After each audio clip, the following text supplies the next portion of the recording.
Has USAid really been funding terrorism in Nigeria all these years? While this might come as a shock to the whole world, it isn't a surprise to the people of northern Nigeria. And why is that? Well, here's the tragic story why. In the far northern part of Nigeria, where food is abundant and people live simple lives, a dark shadow came. It was the shadow of Boko Haram. For many years, Boko Haram has attacked towns and villages, taking people away from their homes, destroying schools, and hurting families. But behind their actions, there are many questions people always asked. Where do they get their weapons? Who is helping them? And why did Nigeria's president, Goodluck Jonathan, step down after so much pressure? This is the story of the people who lived through this terror. This is the story of Nigeria, Boko Haram, and the hidden hands behind it. Boko Haram, which is a terrorist organization, kept on attacking several northern states, most especially Jos Plateau State. For the people of Jos Plateau State, their attacks were way more intense back then. There were lots of bomb blasts in marketplaces, churches, and even schools. There were lots of rumors of which school was going to be bombed next, and students were living in constant fear even when they go to school. Because of that reason, a lot of parents had to give their kids phones. So that child will get a phone call from the parents or someone saying, oh, somewhere is currently under attack. And before you know what is happening, the news will spread and the school will have to close and everyone will go back home. That was how bad things were. People stopped going to church because of fear of someone who will do bomb blasts. And it got to the extent that there was what we called suicide bombing.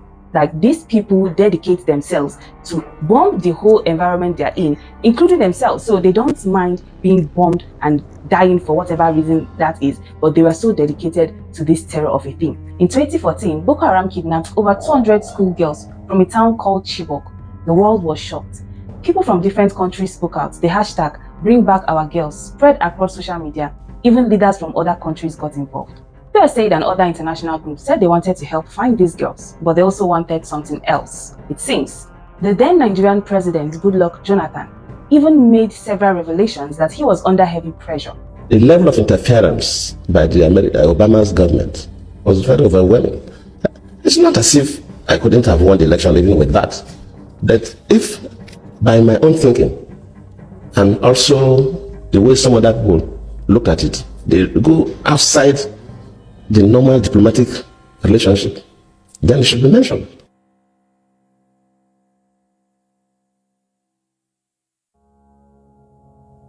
Sending that person to Nigeria at the eve of election, after Obama even issued a statement directing Nigerians to vote for the next chapter, that tells you something. And we should not sweep this is under the carpet. If a foreign country, or the African country, or even America or any other country interferes with our own elections, we should mention it. Immediately the Chibok issue came up, we expect Nigerians to be concerned. How do we get these girls out?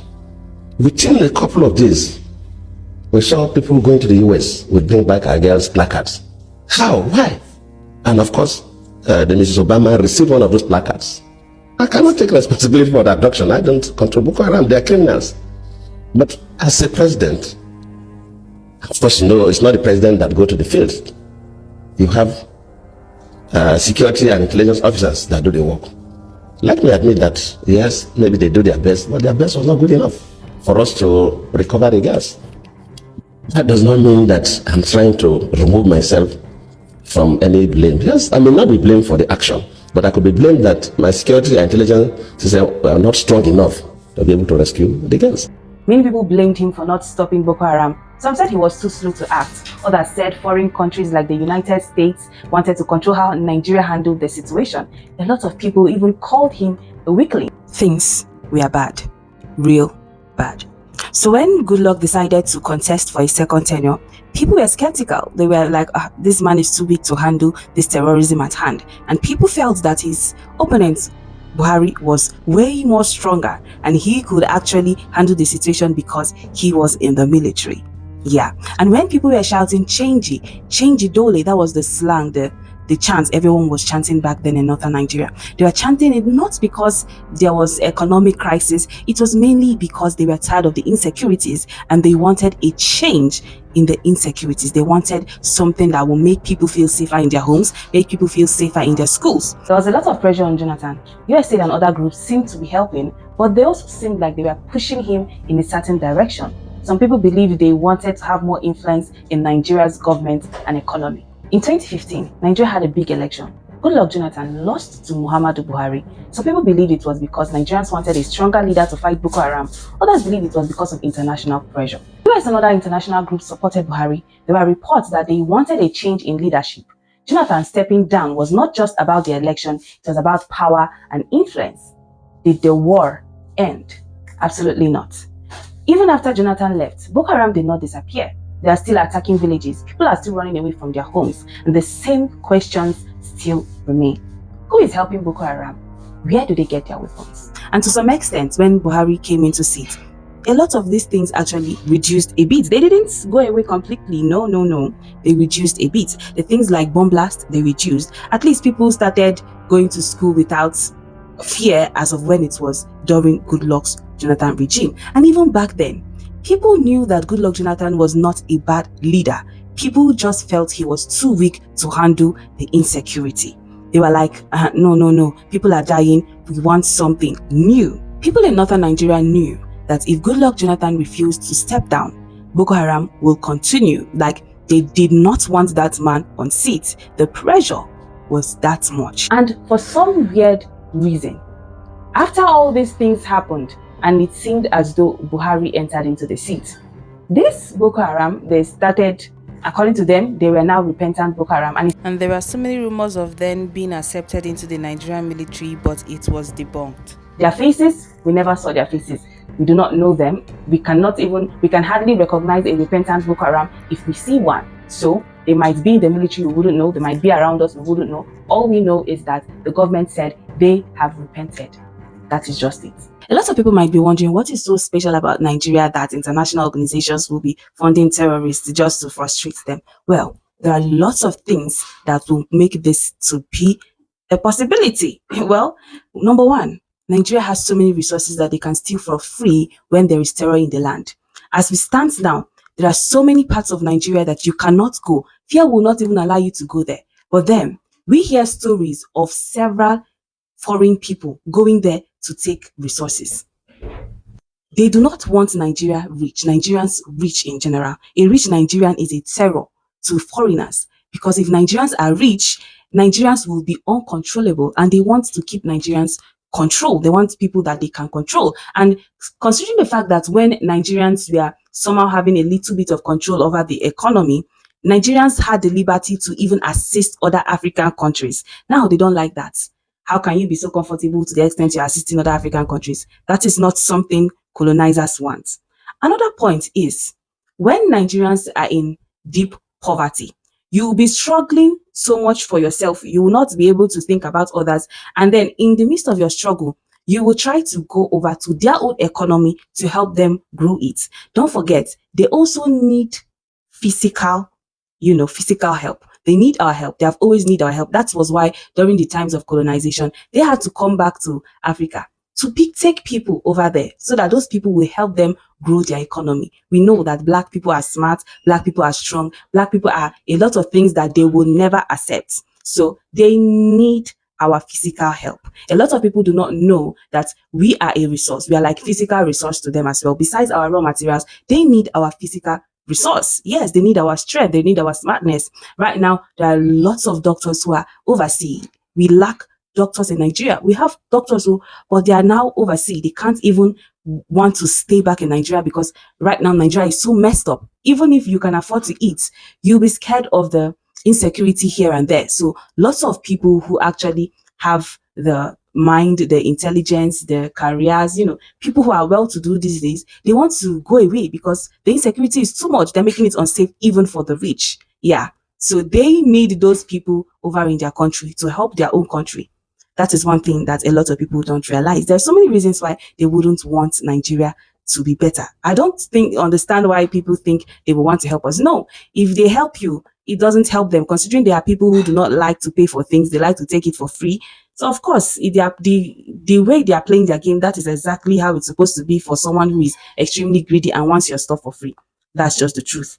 Now, what can we learn from all this? This whole Boko Haram stuff actually started when Goodluck Jonathan was on seat. And when Goodluck Jonathan was on seat, Obama was the president of USA back then. Obama is a black man. And people will be wondering, oh, he's a black man. Why would he actually do like this? Isn't he like, a descendant of Africa? Well, like black Americans will say, not all skin folk are kinfolk. Not everyone that looks like you or is of the same race as you actually has your best interest at heart. We have lots of black people who will willingly do whatever it takes to sell out their fellow blacks. We have them in Nigeria, we have them in other African countries. These people who are terrorists that were able to be bought, are they not your fellow black people? Yeah, they are. Another thing to learn in all this is that we are still colonized. Yes. Our leaders are working hand in hand with these people, in case you have not observed, because, well, that's the only explanation for all this. We are still in deep colonization. We haven't escaped it. We are just now being in colonization in a different way, because they are now doing it behind the scenes. They have puppeteers now. They don't come physically to do it. They do it from far away. And another point in all these things is also, those people that colonized you, they have never liked us and they will never like us. 20 years from now, 100 years from now, I don't think they'll ever like us. So that self-deception that black people have, that Africans and Nigerians have, every little thing you are caring, you think they care about you. No, they don't. They care about your resources. They care about how you can benefit them. They don't. Read your history and even watch the way they act, even in present days. They don't care. Even sometimes I ask myself, if these people were to come back again with guns, do you think we can survive? And they have obviously come back again with guns in the form of terrorism, because this Boko Haram in question, they have more weapons than the Nigerian military. Like the way they massacred a lot of Nigerian military, you will know that Nigerian military doesn't seem to have weapons that they have.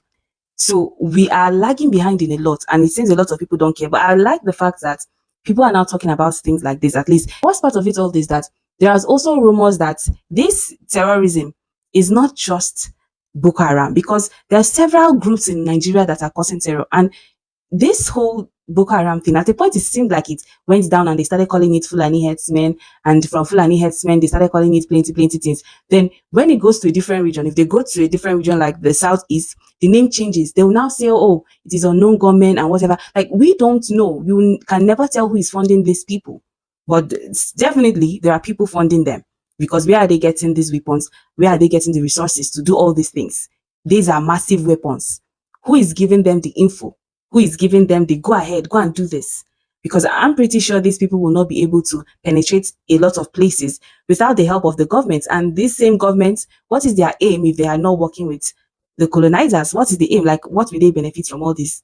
Yeah, think about it. What do you guys think about all this? Do you think the USAID is truly funding Boko Haram and all the other organizations they listed? Because it's not just Boko Haram. They said they are funding ISIS, they're funding a lot. In fact, it is mind-blowing. If international groups like USAID really want peace, why is the war still going on? Well, I do not know the answers to this. I only know that lots of people have lost their families, and this terrorism has somehow transformed into banditry, kidnapping, and a lot of things. People can no longer safely travel the road leading to northern Nigeria and several other states out of fear of being kidnapped and a heavy ransom being collected from their families. Oh, and that's not all. Lots of farmers can no longer go to their farms to farm produce because lots of these terrorists are busy attacking their farms. Anyway, don't forget to like and subscribe, and what you guys learn from all these things, and say what you know anyway. Bye.